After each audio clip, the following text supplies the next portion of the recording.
Hi అందరికీ, welcome to ఇట్లు మీ దివ్య. ఈరోజు అమావాస్య అండి, చాలా పవర్ఫుల్ డే. పుష్యమాసంలో వచ్చే అమావాస్య కూడా దీన్ని పుష్య అమావాస్య అంటారండి. దీనినే మౌని అమావాస్య కూడా అంటారు. ఈరోజు బ్రహ్మముహూర్తాలు వేసి ఉపవాసం ఉండి ధ్యానం చేయడం వల్ల చాలా ప్రయోజనాలు కలుగుతాయి. అందుకే ఈరోజు తప్పక అందరూ ఉపవాసం ఉంటారు, ధ్యానం చేస్తారు, అన్ని కరెక్ట్గా పాటిస్తారు. మేము ఈరోజు ఉదయం బ్రహ్మముహూర్తాలు వేసి స్నానం ఆచరించి సూర్యభగవానుడికి చిన్న హోమం లాగా చేసామండి. లైట్గా అదే నవధాన్యాలన్నీ అర్పించాము. ఆయనకి పంచహారతి కూడా ఇచ్చాము, మా వారు, మా అబ్బాయి, నేను.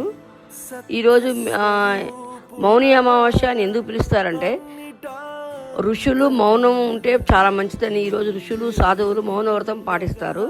మాటలు తగ్గితే ఆలోచనలు తగ్గుతాయి, మనసు శుద్ధి అవుతుంది. అందుకే ఈ రోజుకి మౌని అమావాస్య అనే పేరు వచ్చింది. ఈరోజు నదుల్లో లేదా ఇంట్లో పవిత్ర స్నానం చేయడం వల్ల పాప విమోచనం, పితృదోష నివారణ అవుతుందండి. పితృతర్పణం, తిలదానం చేస్తే పూర్వీకుల ఆశీర్వాదం లభిస్తుంది. అందుకని ఈ అమావాస్యలో తప్పకుండా మిస్ కాకుండా చేయాలండి. మేము కూడా బ్రహ్మముహూర్తాలు వేసి దిష్టి తీసి ద్వారంకి గుమ్మడికాయ కట్టుకుంటే కూడా చాలా మంచిదండి. ఈరోజు మా సన్ కూడా ఈరోజు గుమ్మడికాయ కట్టాడండి ద్వారానికి.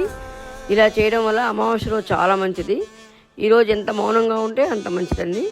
మా కాంటెంట్ నచ్చితే లైక్ చేయండి, షేర్ చేయండి, సబ్స్క్రైబ్ చేయండి. ఇట్లు మీ దివ్య.